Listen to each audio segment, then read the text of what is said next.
Il a 10 minutes. C'est vrai qu'il est suisse, alors il a un peu plus, c'est ça?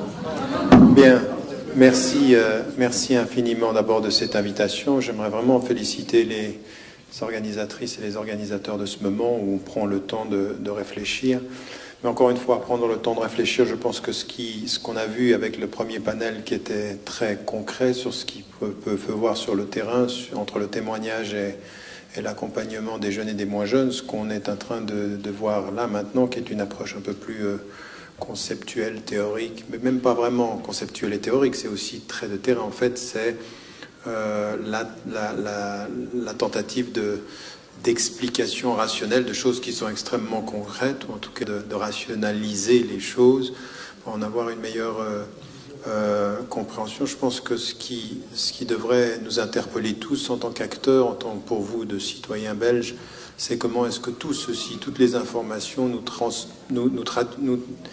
transforment nous en sujet. Parce que c'est vrai que ce qu'il faut demander aux jeunes qui peuvent être tentés par le fait d'aller, c'est qu'est-ce que ça veut dire qu'être un sujet. Mais nous aussi, qu'est-ce que ça veut dire d'être un sujet? Il ne s'agit pas d'être assis, de regretter ce qui se passe, de condamner ici. Non, il faut qu'on soit des acteurs de ceci. Aujourd'hui, ce que nous sommes en train de vivre, c'est pour nous un appel à ne jamais accepter d'être les spectateurs des dérives. Et puis les spectateurs des dérives, c'est blâmer tous les autres et ne pas blâmer soi-même, ou se blâmer soi-même et ne rien faire pour changer les choses. C'est dans les deux cas la même situation. Donc le but, c'est de transformer ceci. Est-ce qu'il m'a été demandé, donc là, Abdelmajid a été extrêmement clair sur les 3 axes des questions, donc je vais essayer de m'y tenir, en même temps que je vais essayer de me tenir au temps qui m'est imparti. Premier des éléments, c'est que c'est vrai que il y a une donnée qui est une donnée sociale et politique, mais comme le disait Fouad dans son intervention très pratique, il y a une donnée religieuse, puisque des gens le font au nom de l'islam, et donc il faut de ce point de vue-là être clair sur la terminologie qu'on emploie. Et les réponses un tout petit peu surfaites que nous trouvons dans la communauté musulmane, oui, non mais il y a le grand djihad et le petit djihad et le vrai djihad, c'est le djihad intérieur, c'est pas avec ça que vous allez donner les réponses. D'abord, c'est faux. Le hadith, il est daif. Et la deuxième des choses, daif, c'est-à-dire qu'il est faible, et la deuxième des choses, c'est que c'est pas vrai. Il y a un vrai djihad social, il y a un vrai djihad politique, il y a un vrai djihad. Donc il faut qu'on ait une vraie définition. Le mieux, c'est pas d'avoir une définition, c'est d'avoir une bonne définition complète que d'avoir une demi-définition qui nous permet de sortir de la discussion, mais de ne rien régler au problème. Et ça, pour nous, on est des champions. Oui.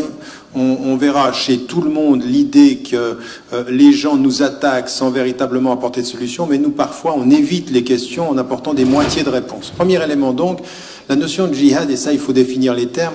Ce qui est très, très important, c'est qu'on ne peut pas comprendre la notion de djihad du point de vue islamique si on ne comprend pas la conception de l'homme.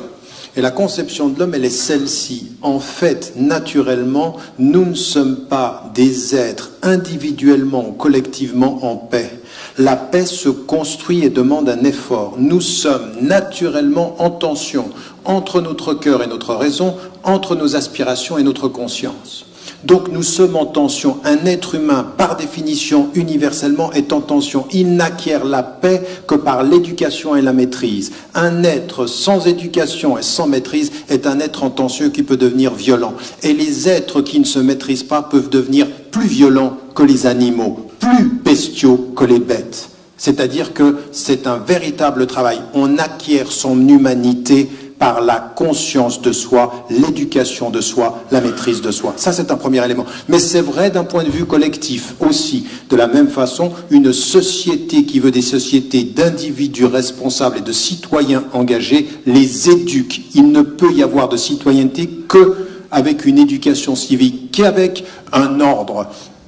Et de la même façon, il n'y a de liberté maîtrisée que par l'apprentissage de la discipline. La liberté, c'est pas fais ce que tu fais parce qu'au fond, fais ce que tu veux parce qu'au fond, si tu ne fais que ce que tu veux et que tu ne suis que tes instincts te font penser que ce que tu veux, c'est ce que tu veux, mais tes instincts veulent plus que ce que tu veux. Donc tu dois maîtriser tes instincts avec ce que tu veux pour être libre dans ta conscience avant de subir ton animalité. Si vous m'avez suivi, ça a été vite, mais j'ai pas le temps. Donc,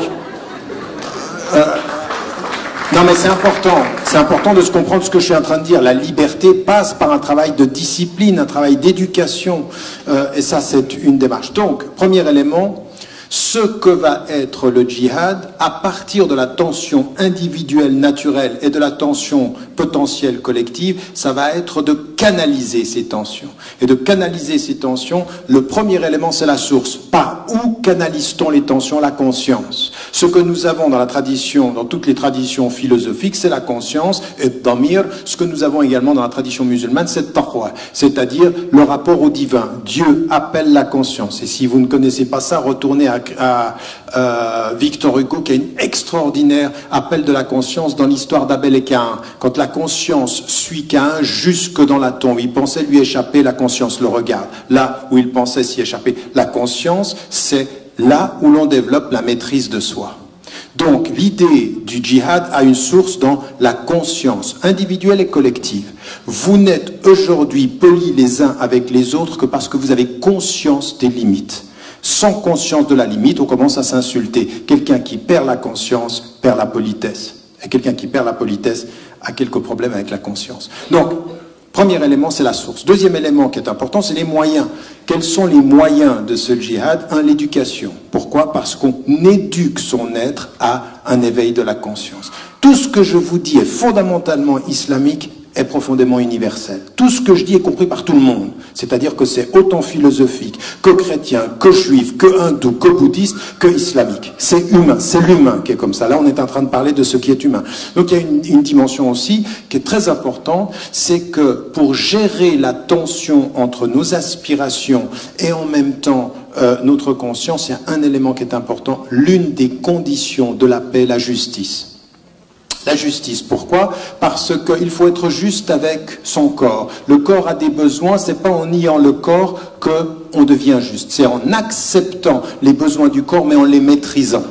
Raison pour laquelle nous avons un problème, nous, déjà dans la tradition musulmane, avec l'idée du célibat des prêtres. Car pour nous, le célibat ne répond pas à la question du besoin du corps. L'idée, ça n'est pas le célibat, c'est la maîtrise. L'intelligence, c'est exactement la même chose. Dans toutes les situations, tout accepter de soi à la condition d'être maître de soi, c'est-à-dire dans la maîtrise de la conscience. Donc deuxième élément. Troisième des éléments ici, c'est la finalité. Pourquoi tout ça? Pourquoi essayer de faire ceci? Et c'est là que nous avons une chose qui est importante, c'est l'objectif ultime de tout ce travail-là, c'est la paix intérieure et c'est la paix sociale. La valeur suprême de l'islam, c'est salam. Et le paradis s'appelle salam, Dieu s'appelle salam, et notre voie, c'est la voie des salam. Wa ifshu salam, répandez la paix. Et donc, en l'occurrence, la finalité du djihad n'est jamais la guerre, contrairement à ce qu'on entend dans les médias et malheureusement dans les universités. La finalité du djihad, c'est la paix avec toutes ces conditions. Quelles sont ces conditions-là? Très rapidement dit, ce que j'ai mis en évidence, ce qui va être utilisé comme moyen, l'éducation, la justice, la dignité et la liberté. Si vous voulez que je sois en paix avec moi-même, ne m'enlevez jamais la liberté, car m'enlever la liberté, c'est me nier. Sans liberté, je peux devenir un violent. Donc, je peux être dans une situation d'injustice vis-à-vis de moi-même. Donc, vous avez ici, 1, la source, la conscience, 2, les moyens, ce que j'ai mis en évidence, l'éducation, le travail sur soi, et la finalité, c'est la paix. En fait, le djihad, c'est le chemin de la paix. Mais pas simplement le chemin de la paix intérieure, c'est le chemin de la paix intérieure et collective. Et donc il faut, de ce point de vue-là, le mettre en évidence. Cette idée que pour pouvoir être bien vu aujourd'hui en Occident, il faut être dans la mystique de l'intériorité, c'est ça l'islam, ça suffit. Je veux dire que vous ne pouvez pas aller demander à des jeunes qui vivent dans les cités ou à des gens qui sont dans les sociétés majoritairement musulmanes, ce que disait Fouad tout à l'heure en disant attention, ce qui se passe dans le pays majoritairement musulman, si vous êtes au Yémen aujourd'hui, ou si vous êtes en Arabie Saoudite, ou si vous êtes en Syrie, ou si vous êtes en Égypte, ou si vous êtes dans des sociétés où il y a la pauvreté, comme en Afrique, où vous êtes dans l'indignité, vous n'allez pas vers les gens et vous dites attendez, moi j'ai la solution. Le djihad intérieur. On l'a fait à beaucoup trop. Moi, vous savez, j'étais très très près des théologiens de la libération. Et les théologiens de la libération se sont opposés à un certain discours qui venait de l'Église catholique romaine en nous, en leur disant « les derniers sont les premiers patientés ». Eh ben non. Les premiers ne sont pas les derniers ici ne sont pas les premiers, les derniers ici ont le droit à la dignité, à la justice et à la liberté. Processus de libération, ce en quoi nous nous reconnaissons. Donc à partir d'un certain moment, pourquoi je dis ceci? Parce qu'à entretenir un discours de frustration que l'on légitime, on produit de la violence, on produit de les frustrations, on produit des manques. En fait, en voulant faire patienter dans la justice, on produit de la violence dans le conflit. Et donc de ce point de vue-là, nous avons à bien comprendre qu'il ne s'agit pas simplement d'intériorité, c'est individuel, c'est social, c'est politique, c'est économique et c'est culturel. Parce que de la même façon, il faut que je sois en paix culturelle avec moi-même. Si vous niez ma culture systématiquement, si dans le discours dominant, on veut me faire tout le temps comprendre que le fait que je vienne du Maroc, que le fait que je vienne de Turquie, que le fait que je vienne de quelque part d'autre, c'est un indice aggravant à ma participation, on enlève de la dignité à ma culture, on produit de la frustration et on ne me permet pas d'être en paix avec moi-même. Ce n'est que quand on a intégré la donnée qui est la donnée de ma mémoire comme un processus de sujet que l'on me permet d'être en paix avec moi-même. Et tant qu'on produit ce discours-là, on produit de la frustration culturelle, de la Donc toutes les dimensions de cette frustration-là sont importantes. J'ai déjà dépassé mon temps, non? Non, mais bon, simplement. Donc, premier élément qu'il faut comprendre, c'est que dans ce processus qui va vers la paix, toute frustration, elle peut mener à un déséquilibre. Elle peut mener à une rupture et voire à de la violence. Donc, au lieu de s'asseoir ici à stigmatiser les gens qui deviennent violents, nous avons l'exigence humaine, humaniste et religieuse de chercher les causes. Et tout le discours politique aujourd'hui qui culturalise en laissant dire c'est parce que c'est votre culture, c'est parce que c'est votre religion, sont des discours extrêmement dangereux. Parce qu'à ne pas vouloir traiter des causes, ils entretiennent les conséquences et ils déplacent le sujet. Ils culturalisent les questions politiques. Et donc là, de ce point de vue-là, nous, on ne peut pas l'accepter. Le problème, c'est que certains leaders musulmans, c'est que certains leaders religieux, c'est que certains politiques dans ce pays entretiennent ce discours-là et on est dans un espèce de consensus mou du déplacement du débat pour ne pas trouver... Et qui gagne quand on déplace le débat? Ceux qui sont dans le discours binaire. Tous les populistes gagnent quand on déplace le débat, quand on ne complexifie pas les choses. Donc il faut de ce point de vue-là que du point de vue de notre terminologie, nous comprenions ça de l'intérieur de nos références musulmanes, non pas en les niant, mais plus on les comprend profondément, plus on atteint l'universel commun. Vous aurez remarqué que dans tout ce que j'ai dit depuis que j'ai commencé, apportez-moi un hindou, un bouddhiste, un juif, un chrétien, un humaniste, un athée, un agnostique, qui peut dire tout ce que tu as dit c'est faux. Je comprends rien de tout ce que tu as dit. Apportez-les-moi. Apportez-moi quelqu'un qui vient de dire ce que tu viens de dire est insensé. Ça n'a pas de sens. C'est pas vrai. Nous sommes d'accord là-dessus. Mais je n'ai parlé que de l'intérieur des références musulmanes en passant de la singularité à l'universalité. C'est là où nous sommes plus forts. Nous sommes forts quand... Fort de notre singularité, nous accédons ensemble à une universalité partagée. Pas en niant les voies, pas en niant les chemins, mais en les assumant. Et ça, c'est important. Pourquoi? Parce que c'est un des moyens d'aller contre les frustrations culturelles des jeunes qui ont l'impression que le fait qu'on les identifie à une référence leur nie l'appartenance commune. Alors que si on leur montrait que leur appartenance profonde, elle est l'accès à l'universalité tous, alors là, ils sont plus forts. Là, ils participent à cet enjeu commun. Et donc, très rapidement, puisqu'il m'a été dit, parler de l'éthique de la guerre. Ça aussi, c'est important, parce que, comme je disais, autant je peux parfois être en guerre avec moi-même, qu'il faut que j'ai une éthique avec moi-même. Et qu'est-ce que ça veut dire? Tout respecter comme Dieu m'a fait et tout maîtriser comme Dieu veut que je devienne, c'est-à-dire comme un être humain qui est responsable. Donc il y a un travail ici qui est une éthique vis-à-vis de soi-même. Et vous savez, l'éthique vis-à-vis de soi-même ne demande pas de ton être plus que ce que tu peux porter. Ne te condamne jamais de la dernière des condamnations. Car si parfois tu as l'impression que tu ne peux pas, avec ta conscience, avec l'effort et avec son amour, tu peux ce que tu crois ne pas pouvoir. Il doit y avoir un rapport complaisant à soi-même. Ce que les bouddhistes appellent la compassion commence toujours par soi. Et donc il y a toujours ce travail-là qui est une éthique vis-à-vis de soi. Il y a une éthique de la relation à soi, il y a une éthique du pardon à soi, il y a une éthique de l'exigence vis-à-vis de soi, il y a une éthique de ne pas trop demander de soi et de ne pas tomber dans cette conclusion « si je n'y arrive pas, c'est que Dieu ne m'aime pas ». Non, si tu n'y arrives pas, c'est que parfois tu exiges trop de toi et que avec son amour, avec de la patience, tu peux arriver là où tu croyais que tu ne pouvais pas arriver. Donc il y a une éthique de la tension intérieure. Et puis ensuite, il y a une éthique vis-à-vis, donc il y a la maîtrise de soi. Puis ensuite, il y a la maîtrise des moyens. Et dans la guerre, c'est extrêmement important. Attention, quand on vous attaque, vous ne répondez qu'à la mesure de l'attaque. Et vous devez vous maîtriser.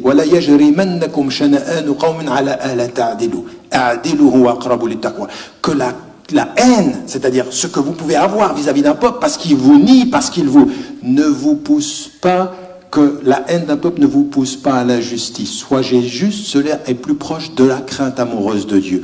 Ça veut dire quoi? Ça veut dire qu'il faut de la maîtrise, même dans l'émotivité guerrière. Et donc ça veut dire qu'il va falloir maîtriser les moyens, ne pas répondre plus que ce que l'on fait. Puis ensuite, une chose très importante, vous n'attaquez que ceux qui vous attaquent. Vous évitez les enfants, les femmes, les civils. Vous ne touchez pas à la nature. Vous respectez l'environnement. Vous ne pouvez faire la guerre que pour résister à l'oppression. Vous ne faites pas la guerre pour le pouvoir. Vous ne faites pas la guerre pour le pétrole. Vous ne faites pas la guerre pour les intérêts. Et surtout une chose, il n'y a pas de dommages collatéraux acceptables. C'est-à-dire que vous ne pouvez pas, pour soi-disant toucher un terroriste, tuer 10 civils. Raison pour laquelle, quand on a parlé de bombes nucléaires islamiques, j'ai répondu, c'est un oxymore. Ça n'existe pas. La bombe nucléaire, par définition, elle ne peut rien avoir avec nos principes, parce que son principe, c'est de pouvoir détruire, plus que ceux qui nous font la guerre, la population. Impossible. C'est des choses qui ne sont pas. Et tous ceux qui m'ont justifié ça par le phénomène l'équilibre des peurs, je sais pas, il y a un mot je l'oublie toujours en français. Bref, toujours est-il que là, la maîtrise des moyens, et puis la conscience des finalités, c'est la paix, c'est la justice et c'est la dignité. Alors, une fois qu'on a dit ça, et je suis désolé, je dois faire court, j'aimerais juste dire un mot qui sera ma conclusion sur qu'est-ce qu'on fait avec les jeunes et les moins jeunes qui peuvent être attirés à partir des expériences dont on en parlait dans le premier, et puis là, des analyses qui sont faites. Mais j'aimerais vous dire une chose. Mon attitude naturelle, et j'ai pu en rencontrer qui pouvaient être, qui ont pu à l'époque être attirés par la Bosnie, puis là maintenant qui sont attirés par la Syrie ou être attirés par la Palestine. La première des choses, elle doit être une écoute positive, c'est ce qui nous a été dit tout à l'heure. Et ne jamais nier la frustration des jeunes. Et même donner une légitimité à la frustration des jeunes. Il faut comprendre ce qui nous est dit quand on dit, qu'on peut ne pas avoir de travail, qu'on peut ne pas avoir de reconnaissance, puis plus encore, qu'on voit les gens comment ils sont humiliés. La reconnaissance de la perception que le jeune et le moins jeune a de la réalité est le début de la solution. Il ne faut pas nier ça. Il faut reconnaître qu'il y a des frustrations. Il faut reconnaître qu'il y a, de ce point de vue, des espérances aussi, des espérances de plus de justice. Et je trouve qu'on nie trop vite ceci, parce qu'on accuse plus par les actes que l'on n'aime pas, que l'on accueille par les espérances que l'on ne voit plus, par les frustrations que l'on ne considère plus. Et il y a un vrai travail que nous devons faire. Deuxième des éléments, c'est comment être un sujet. Et là, c'est important, être un sujet, c'est aussi la connaissance religieuse, mais pas seulement, c'est la compréhension politique dont on a parlé. Troisième des éléments, c'est le temps long. Nous sommes dans une culture de la vitesse, de la précipitation, avec ce discours du prêt-à-porter religieux, c'est-à-dire vite fait le pardon. Non, le pardon, c'est le long terme. La transformation de soi, c'est le long terme. La réconciliation avec le temps de la vie, avec le temps de l'amélioration, avec tout ça, c'est très important. Et ça, c'est une culture de l'effort, une culture de la discipline et de la maîtrise. Il faut qu'on puisse aussi avoir ceci. C'est-à-dire, c'est pratiquement une culture opposée à la culture Internet. À la culture Internet, ça va vite. Ça va très très vite. Mais vous savez, on le sait maintenant en matière faites très très attention. Quand vous recevez un email que vous déplaît, ne répondez pas dans les 3 minutes qui suivent. Vous allez faire des dégâts. Parce que la charge émotionnelle qui vous vient se traduit dans la réponse et vous envoyez ah non, surtout pas. Le problème avec Internet, c'est que si vous ne le faites pas dans les 3 minutes, il y a de fortes chances que vous ne le faites plus. Parce que l'on sait aussi que les emails auxquels vous ne répondez pas dans les 15 minutes de réception, vous n'y répondez pas. Sauf si vous êtes très organisé. Bonjour chez les disciplinés. Mais là, mais vous voyez, on est dans des choses qui sont factuelles, qui sont comment on maîtrise son temps, comment on maîtrise le message que l'on reçoit. Quand avant on recevait une lettre qui nous arrivait une semaine après, on prenait le temps de répondre la temporalité dans la maîtrise de l'émotion, c'est l'inverse. Et quand on est dans le djihad, dans la maîtrise, on est dans la gestion du temps. On est dans la gestion du temps long. Et ça, il faut réconcilier nos jeunes avec ceci. Ce qui a été mis en évidence, et que vous avez rappelé à la fin de votre intervention, c'est la responsabilisation de l'engagement ici. Tous les enseignements de l'islam vous disent: vous êtes un sujet engagé là où vous vivez. Ça commence par la prière, là où vous êtes. C'est ensuite la zakat, là où vous vivez. Les pauvres qui sont autour de vous, en Belgique, ont des droits sur votre zakat. C'est pas envoyé d'abord là-bas. D'abord ici. Min arniyaim ila fuqaraihim. Hona. Ici. D'abord. C'est eux. Et eux, le jour du jugement dernier, dans notre tradition, auront le droit de dire: mais pourquoi vous avez envoyé votre argent là-bas, alors que moi j'avais faim ici? Donc la conscience de la proximité, la conscience du travail, la conscience de la transformation ici. Vous êtes belge, vous vivez ici, et votre conscience, elle est ici. Et partout où nous sommes, c'est la transformation pour le bien ici. Nous n'avons pas une culture qui te dit le cœur ici ou le corps ici et le cœur là-bas et la conscience là-bas. Non, on ne peut pas. Quand j'entends au Kenya, dans ce qui s'est passé hier, que un des processus c'était de diviser les chrétiens des musulmans pour pouvoir savoir qui on a éliminé, une honte. C'est une honte à la conscience musulmane de pouvoir s'appeler Shabab, de parler au nom de l'islam et d'agir de cette façon-là. Parce que ceux de ce pays-là, ils ne font pas la différence. On a à s'en prendre aux injustes, pas en fonction de leur religion, pas en fonction de leur appartenance. Ça, c'est une honte. Et là, ce travail local, il est important. Et puis, l'autre élément qui a été remis en évidence, c'est toute cette espèce de culture qui vient d'Internet, mais qui vient aussi du discours islamique sur la superstition, la fin du monde. Je veux dire, vous voulez avoir un monde fou dans une conférence ou sur Internet, parler des signes, enfin, des trucs un peu... tout ce qui peut être, attention, les signes de la fin du monde. Et là, on est dans une culture du catastrophisme, une culture de la victime, des signes qui sont... Et ça ne peut pas être. Nous devons nous réconcilier avec l'éducation qui ne passe pas par la superstition. Mais ça nous demande de nous engager à nous. C'est dans nos familles aussi. C'est aussi la façon dont nous abordons la question du sujet et la question de ces tensions naturelles. Voilà, j'avais plein d'autres choses à dire, mais j'ai pas le temps. Merci.